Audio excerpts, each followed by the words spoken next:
Hey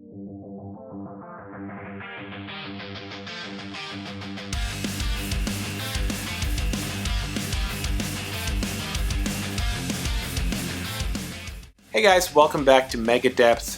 For this video I thought I would talk a little bit about amp modeling. It's something that I got into a few years ago, and I'm still learning, to be honest, trying out different tones and learning more about home recording and what it is that your tone requires versus somebody else's. These are relatively new topics for me still, and I'm still trying to figure out, but I've been dealing with amp modeling for a few years now, and I've got to, test out a few different products. But instead of focusing on one product for now, I wanted to talk in general about amp modeling and my thoughts on it.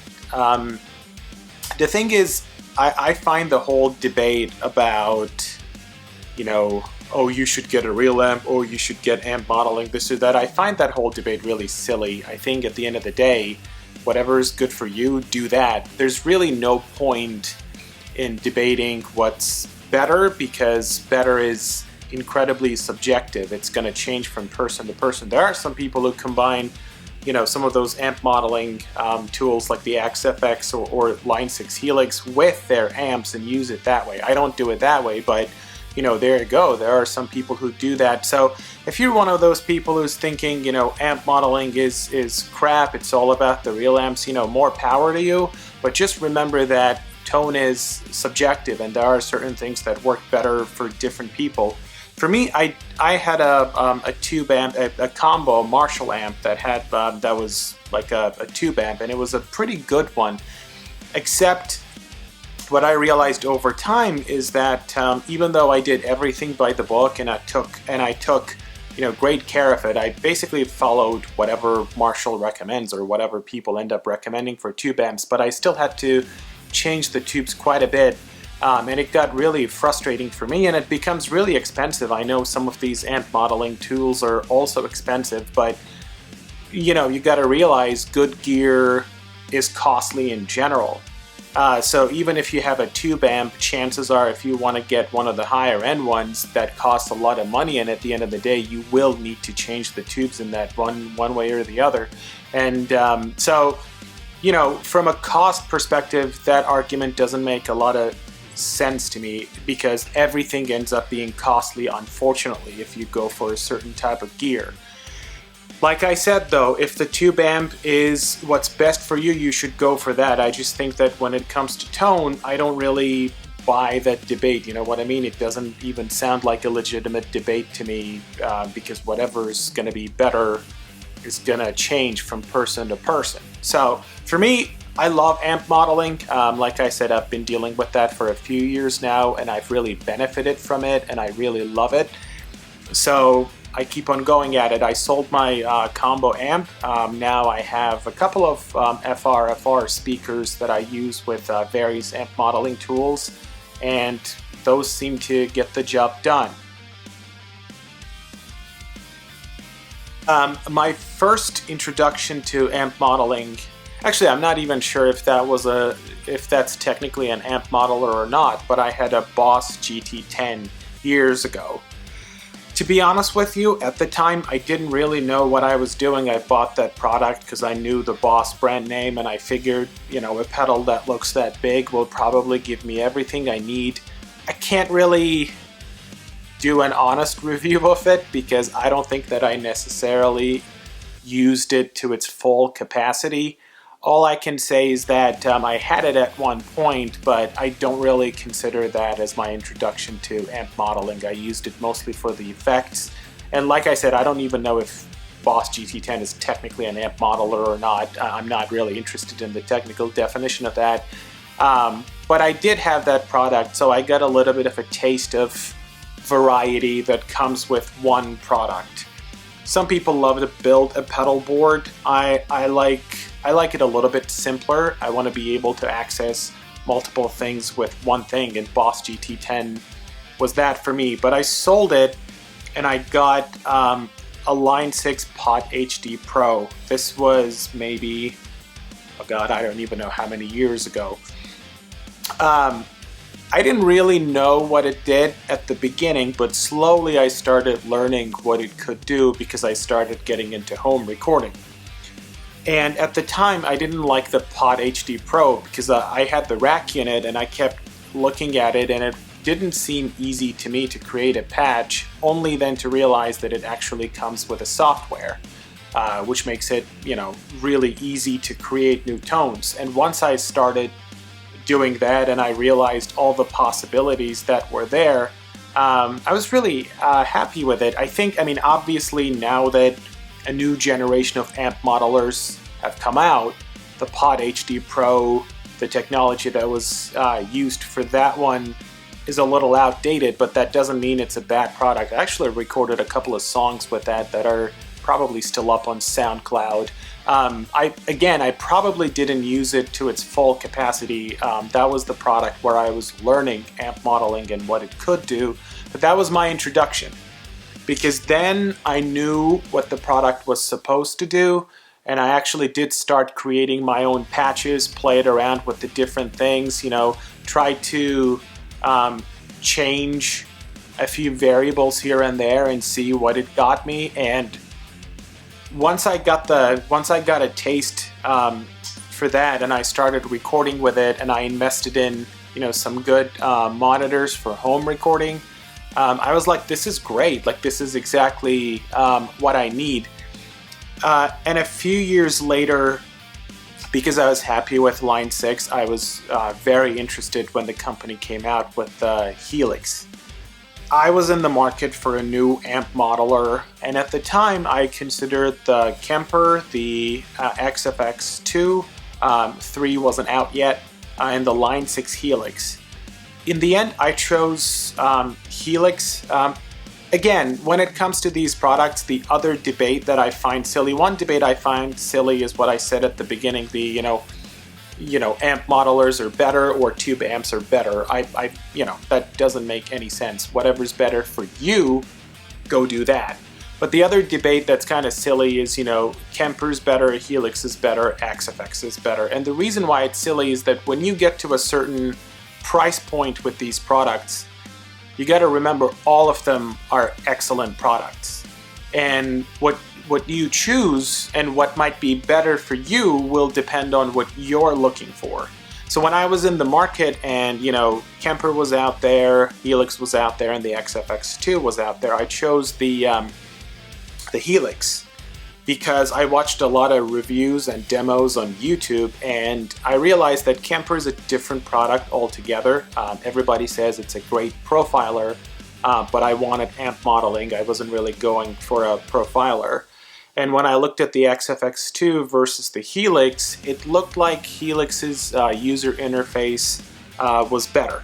And I'm not a professional musician. I have a different job, so I need to cut down time. I need to get to a tone comparatively quicker, and I need to be able to understand the product quicker so I can, get started using it. And it looked like Helix was gonna get the job done. And I've had the Helix for about 2 years now, I think. So it's been a while. I've recorded a lot with it. That's my main rig, and I still love it. And they recently actually released an updated version of their technology. I think it's version 2.8, or actually they even came up with 2.81 now. And it's even better. It's really easy to use, and that's what's most important to me. The HX Edit, where you make your patches, is really simple to use. And even if you don't have access to HX Edit, it's actually pretty simple to create a patch on the floor unit itself, which is what I love about the Helix. And obviously it sounds great too. Some people are not happy with the stock cabs and whatever, but if you're not, there's always the IR option. And the stock cabs get a bad reputation with the Helix. I think some of them are really good. You just may need to adjust a few things here and there. And the most important thing with the Helix is that you got to use the EQ blocks. I think EQing makes a ton of difference. I mentioned this in another video. I'm new to EQ. I still don't understand it fully. I'm more of a trial and error kind of guy. But if you play around with the EQ, you can get a lot of amazing tones with the Helix. So I've had it for about 2 years, and I'm really happy with it. I actually ended up investing in Helix Native as well, which if you record the direct signal into your DAW, then you can adjust the tone any way you want with Helix Native, and the communication between the Helix products is seamless. It's getting better with every update that they make too. Now that I got into amp modeling with the Helix, I wanted to try out a few others, especially stuff that I can take with me when I travel, because you don't want to, the floor unit for the Helix is a pretty expensive product, and obviously it's bigger and heavier because it can do a lot of things. So I looked into a few different products. I tried the Atomic Amplifier 6, and that product for the price sounds really good. If you're looking to get something that's a little bit cheaper than the XFXs or the Helixes of the world, I think the Atomic Amplifier is a really great product. I ended up selling it, not because I didn't like the tone, but like I said before, being able to create a tone rather quickly and having a user-friendly interface is really important to me, and that's where I found the product lacking. It's just my opinion. Somebody else might find it incredibly easy to create a patch with that, but I didn't. And even though it sounded great, I ended up selling it, and instead I bought the Headrush Gig Board. And that's a really cool product because creating a patch is incredibly simple. I don't think that the Headrush Gig Board sounds as good as the Helix, even if you apply similar criteria to it, adjust the EQ, this and that, or even if you pick out comparable amps between the two. I think that the Helix sounds better, especially for some of the heavy metal or thrash metal stuff that I'd like to write and play. Again, this is gonna change from person to person, and that's cool, but it's just my opinion. But Headrush Gig Board is a great backup modeler. It's really simple to use because of the touch screen, and it sounds pretty good. It's not like it sounds bad. You may need to do some adjustment, but it's incredibly user-friendly. I think I would say out of all the products I've tried, that's probably the simplest to use. Without even reading the manual or anything, you can get started, and if you need some tips, there's plenty of tips online that you can find about it. I still have the gig board. I ended up investing in the HX Stump 2. That's, because I already love my Helix, it kind of made sense that the HX Stump would be the next product to try out. The 6 blocks limitation in the HX Stump, it doesn't have the same DSP power that obviously the Helix Floor does. Otherwise, you wouldn't really get a smaller product, I suppose. So that can be a little limiting, but there's still plenty that you can do with 6 blocks, really. Especially if you have some pedals that you want to put in your signal chain to work with the HX Stump. It frees up some blocks that you can use, and the HX Stump takes pedals like a champ. Maybe I'll demo it someday. I've seen a lot of great reviews for the XFX3, and I've been selling a lot of gear that I no longer use, and I've been saving up. So recently I got the XFX3. Now the reason why I got it is because I want to give it a try. I know that editing tones is not going to be as easy as the Helix, and I'm used to the Helix now. I've been using it for 2 years, but I know nothing about the XFX interface, so the learning curve is pretty steep. It's going to take me a while to get used to it, but one feedback that I constantly get from people who use Fractal products is they say, it's really good even out of the box, especially when it comes to high gain tones, which is what I want to use. I use a lot of different tones. I've been actually getting interested in writing some more like bluesy or rock stuff too, but I mostly play metal. So that's what's most important to me, and the reviews for the Fractal products, whether it's the XFX2 or the newer 3, are just incredibly good. Most people, if they have any complaints about the Fractal products, the complaints are usually about the price, or sometimes about how you need to constantly tweak here and there. That's why some people prefer the Kemper, because they want a profiler to begin with, but they also, I've read a lot, I don't have any experience with any Kemper product, but people do say that, you know, you don't really need to do a lot of tweaking, it just sounds good. But those are really the only negatives about the Fractal product. I've never seen anyone complain about the tones that they get out of it, especially when it comes to some high gain tones, which I'm most interested in. So it made sense for me to, you know, give it a try. I haven't even opened the box yet. I'm actually, if I find the time, I'm hoping to do an unboxing video if you're interested in that. So the point I wanted to make with this video is, one, I think amp modeling is amazing. It just depends what you're going for, but for players like me, it offers a ton of variety in one platform, and if you don't mind tweaking things here and there, the sky's the limit, really. There's so much that you can do, and I prefer that over, you know, trying to build a pedal board or whatever. I don't gig a lot. I mostly use these products for home recording, or sometimes when I travel, I try to bring one of the smaller units with me.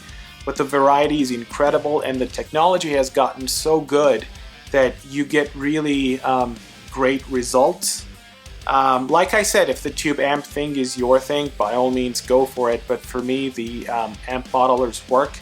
I like the different tones I get with the different products too. It's always fun to explore and see what fits your need better, and then once you figure out what's a keeper, you know, there's always somebody else that'll be looking for the product you're selling, so it's a good idea to reevaluate your gear needs from time to time.